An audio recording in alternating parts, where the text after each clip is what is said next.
Welcome to The Authority File, the academic library podcast from Choice. Choice is a publishing division of the ACRL and the publisher of Choice Reviews, Resources for College Libraries, and CC Advisor. This episode is brought to you by Taylor and Francis. I'm Bill Mickey, the host of the podcast and the editorial director at Choice, and this series is debuting a new format for us here at The Authority File, where we're pairing up a Choice reviewer with an OAT award-winning author or editor. So we're pleased to welcome our special guest host, Dr. Randolph Cornelius, professor of psychological science at Vassar College and one of Choice Review's longest-running reviewers. Dr. Cornelius has been reviewing with Choice since 1988. OATs, short for Outstanding Academic Titles, are an annual list of the best academic titles reviewed by Choice. The 2018 list is just out and available in our January issue and online at choicereviews.org. For more information about the Outstanding Academic Titles franchise, you can visit choice360.org. So for this series, Dr. Cornelius interviews Dr. Heidi Maibom, professor of philosophy at the University of Cincinnati and editor of the Routledge Handbook of Philosophy of Empathy, which he awarded an essential rating, calling the handbook an important addition to any philosophy and psychology collection. This wide-ranging discussion mirrors the book's diverse set of topics about empathy and sits at the intersection of philosophy and psychology. Doctors Cornelius and Maibom talk about the differences between cognitive and affective empathy, whether empathy can be considered an emotion, its relationship to altruism, and whether there is currently an empathy deficit in the United States. In this episode, Dr. Cornelius and Dr. Maibom continue their cross-disciplinary discussion of empathy, digging into the role of empathy in altruism, what the actual function of empathy is, and the continuity between humans and the natural world. But let me go back to this personal distress, other distress idea, because that has become something that psychologists have fixated on when they have looked at the role of empathy and altruism, the role of empathy in altruism. And one of the explanations as to why people engage in altruistic behavior is to reduce their personal distress. So you've mentioned that there might be egotistic people or egoistic people who would feel that way. Could that be a more general phenomenon? I mean, we could go back a step and say, what is the relationship between empathy and altruism if we wanted? Yeah.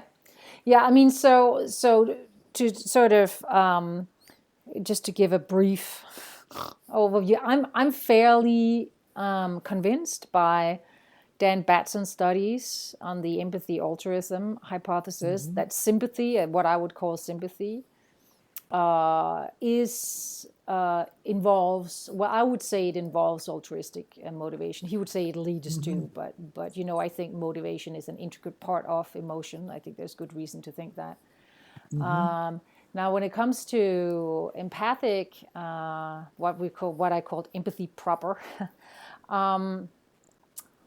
I think it gets much more complicated there, but also in a weird way more interesting, right? So I think that there is a way in which, in our individualistic worldview, right, where we have made very strict boundaries between self and other, right, and egoistic and altruistic motivation is exactly one way of doing the same thing, right? There are two options, right? Either it's just for yourself or it's for others, right?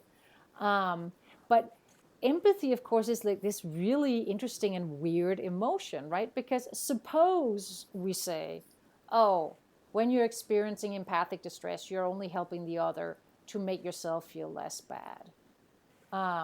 Suppose that's true. It's still extraordinary that the other person's distress will make you feel distressed. Right. That's a incredible other-orientedness that itself kind of is not easily explained in these sort of narrow egoistic terms, that only what matters to you personally is what you focus on, because already by allowing the other person in a certain sense to make you upset, that's already an other directed interpersonal aspect, Right. It, But I also want to just sort of raise maybe sort of a question about this interpretation, or you're only doing it to reduce your own distress. I mean, that's a weird view, right? Because in your own case, right, suppose you are upset because somebody important hasn't listened to you and you need to make them understand what you're saying so, things can move in the direction that mhm, you want them to move, right? mhm, Are you now engaging with that person to do that only to become less distressed? No. You want the things to move forward, right? So there are two aspects to it. There's the distress that's right, keeping you agitated in a way, but that's right, not like, if you just wanted to be less distressed, you could just get drunk, then the distress goes down, right? right, I think it's the same thing in empathic distress, right? So right. suppose that you're, now motivated to help. You're also motivated to do something about the source of the distress, just as in your own case. Do you know what I mean? Hmm. And so, Yes. insofar as you're reducing your own distress, you're at the same time also doing something for the other. So, it may be that even in that aspect, empathy is two faced. There's a personal aspect Hmm. to it and another directed aspect to it. Hmm. Hmm. So that's just incredibly fascinating. But what you've done, it seems to me, is undercut this division that psychologists and anthropologists have made between individualistic and collectivistic cultures, right? So while you were speaking, I was thinking, well, how would someone in a quote unquote collectivistic culture respond to the distress of another, and how might that be different from someone in an individualistic culture?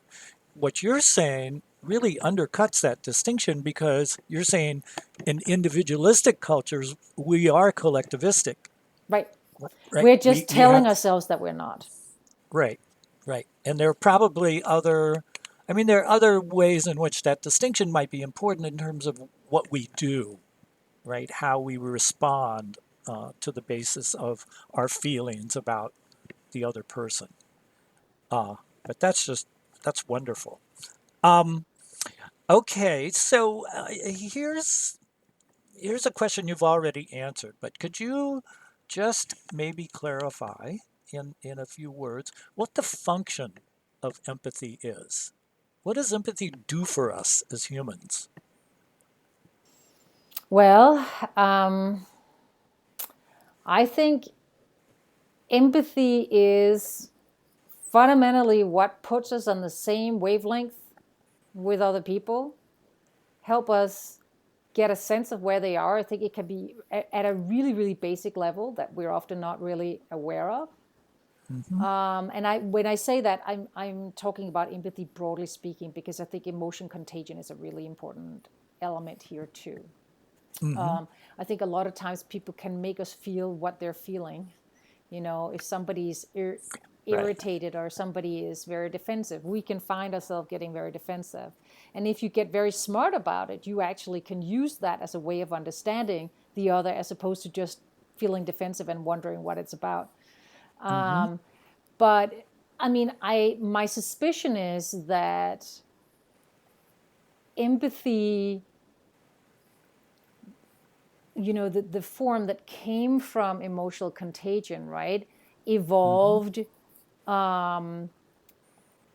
from the same source that you see, when you see wild animals flee, one animal flees and the others flee, right? I mean, I think that's Hmm. that's probably fear contagion, right? Hmm. And so at a very early evolutionary stage, this was an emotion, or this was an emotional capacity that was extremely useful for survival purposes, living in a group, Yes. Yes. being on the same wavelength with others. It helped your survival, but it's at the same time, of course, a deeply social emotion, right? Right. Because it ties you at the same time together as a group. Hmm. Hmm. And so That's without that, I think that there is going to be a sort of profound sense of isolation for people. I think empathy really underlies that whole sense of belonging and working together. And I mean, I mhm. was impressed by looking over some of the more recent work at emotion imitation. and how fundamental that seems to be, even just to good interactions, like even just to us talking. If we Right. don't, have the right kind of breaks and modulate our speech pattern in the right way, we're actually not kind of getting each other. We're not going to be communicating right. But Right. those are all elements, I think, very basic, some of the basic building blocks of at least one form of empathy. And I think that's really Right. fascinating. Right. The work of Tanya Chartrand on the sort of way in which people get into the same rhythm in a conversation is Yeah. really important here, right? And it's too bad this is a podcast because I'm watching your hand gestures and your head movement, and I'm making head movements and hand Right. gestures as well, right? Yeah. And um, that that would be that would seem to me to be very, as you're saying, very fundamental to where empathy begins. Yeah. Yeah. Um, And I mean, you so, see it also with people with autism, right? That a lot of their difficulties start already at that level, right? They're off. Their yes, voices, it's are shrill. They're not pausing. They're not imitating gestures, et cetera, right? right, exactly, exactly. Um, okay, I have a couple more questions for you. We've actually gone over some of the things. Um, let me ask you about um, this question. Um, when I teach introductory psychology, one of the first things I tell my students is that they can never experience what I'm experiencing. That is the contents of my consciousness and the contents of the consciousness of their fellow students must be inferred in some way from external signs, their own implicit theories of what goes on in the heads of others, and so on.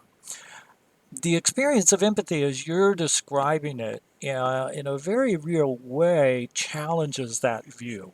That I'm teaching them an impoverished view of what is called intersubjectivity, right? Yep. That you're saying at some very fundamental, very evolutionarily old level, we do come to experience the experience of others. We do have access in some ways to the consciousness of others. Is, is that a fair thing to say? Yeah, I mean, I think that there are sort of course, being a philosopher, I have to chop your question into two parts. Right, Right? There's the one part, which is, can we actually share what other people experience? And then there's right, a direct part, right? Can we have right. direct access, and what would that mean? And I mean, with the directness, I think that when we're talking about emotional contagion, right, there Mm-hmm. appears to be something that's certainly more direct than my thinking, oh, there's a person who's happy. Oh, what are they happy about? Oh, okay, well, maybe I'm happy about that too, or something. That's a kind of Right, weird way of looking at things in that right, particular case. I mean, we're of course picking up their happiness in some way, right? So in a certain sense, I'm assuming that we must do it by paying mm-hmm. attention to their facial features, to the cadence of their voice, and so on. Mm-hmm.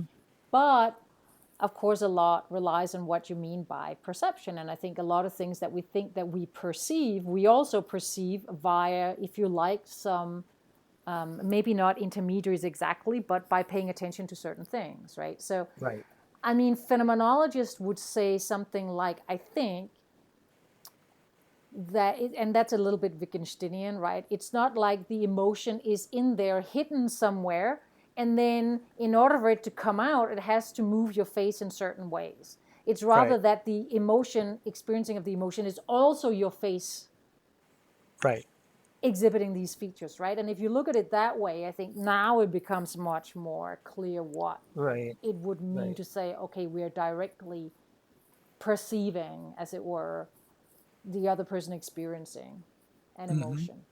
Mm-hmm. And as to the first part, to sharing, I'm this is something that I'm really thinking about at the moment, and I'm getting increasingly excited about. And maybe it's because I'm getting weirder. I don't know, but I think this idea that emotions somehow are, I have my emotion and you have your emotion, and then they might kind of butt up against each other or something like that. I'm increasingly beginning to wonder whether the boundaries between people aren't more fluid Right. Right. than the sort of very individualistic construal that we have. And it's not because, I don't think, it's because I have started believing in magic, etc. I just sort of think that we have our knowledge of how the mind works is still very limited, but it's also very much under a strict ideology of individuality, of the strict boundaries between people, that then skews the way a lot of things are being interpreted, right? Right. So, one of the things that I've become increasingly excited about is sort of more Buddhist ideas about, the notion of the self as a construal and stuff like that. Right. And I really like Thomas Metzinger's book, The Ego Tunnel, where he's talking about the rubber hand illusion and how easily we become able to include an outside object in our own body map. So we're feeling things in the rubber hand. Now, if we can do that for our bodily sense of self, it strikes me, why couldn't we, when we're together with other people, for short periods of time perhaps, come to feel, as it were, what they're feeling, right? They Right. become part of us, our psychological self. For not that we're sort of joined now like Siamese twins, but rather that we come perhaps at various points to form part of the same system with other people for a short while. And now this strict division between self and other, and this is your emotion and that is my emotion, becomes very much more fluid. This is very much along lines I've been thinking for a long time as well. And I love to confound people by saying that emotions are things that happen between us rather than inside of us, right? Awesome. There's certainly an inside of us part of emotion. But if you want to really look at emotion, my mentor James Averill talked about emotions as social roles, Right. right? So we play out these roles with other people. I actually think it's more than that. You mentioned phenomenology. Phenomenologically, I think it can be more than that. Yeah. There's some interesting work being done by Ian Burkitt, an English psychologist, on this, where he talks about the way in which our bodies essentially don't end at our skin. Right. And this is where the rubber hand illusion comes in. So Ian But Burke, Burke. ITT. Okay. And I'll send you some references. Oh, that'd be great. But yeah, and this is a very, we could call it a postmodern notion, but it seems to me this is that a lot of people have thought about this, but it's really at the cutting edge of where emotions are, because and keeps butting up against the boundaries of our technologies, because we can measure brain activity, and wow, look at all that brain activity. That must be everything that there is, right? But then when people are speaking and interacting the way we are, there's something that's created between us, right? And you can call that emotion. There's lots of different things you can call it: a shared understanding, intersubjectivity, and so on. Yeah. So it's wonderful that you can trace that notion all the way back to, let's say, a flock of birds changing direction Yeah. when one of them perceives a predator. Right. Right. And I also Pretty think amazing. one of the things that is my hobby horse is stressing the continuity between us and the rest of the animal and the natural world. So as, because I think a lot of times there's an incredible focus on what makes humans special, what's make us special, etc. And it's so, I think, ultimately speaking, to cut us off from the rest of the world, and then, then the rest of the world can do what it wants in a certain sense, right? But I think seeing that deep commonality of some of the things that we think is the most profound, intersubjectively speaking, emotions, and seeing the beginnings of it in lots and lots of other non-human animals should also, widen that sort of respect and appreciation for those creatures as well. Well, and there's a lot of writers who have been looking at the relationship between humans and animals. And of course, a lot of classic environmental writers have looked at our relationship between ourselves and nature. Yeah. I think of Terry Tempest Williams as one, where there isn't this divide. Yeah. There's a continuity, Yeah. and there's something created between us and this world outside.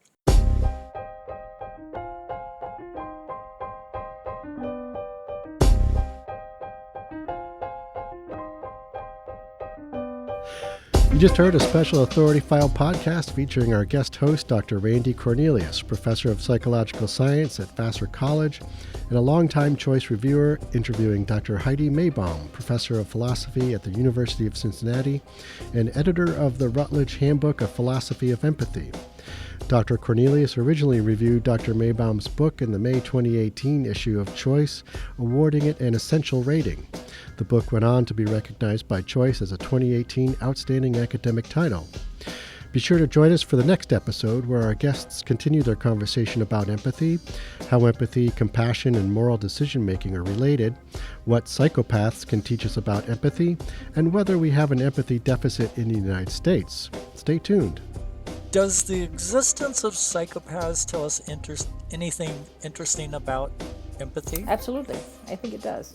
I think that one of the things that I've found really interesting is because the way that the research is being carried out there is very, very different from the empathy altruism literature, right? It's a very different design. And what you're finding out, and I think what you're really focusing more on in psychopaths is empathy proper, as opposed to the empathy altruism literature, which is really more sympathy.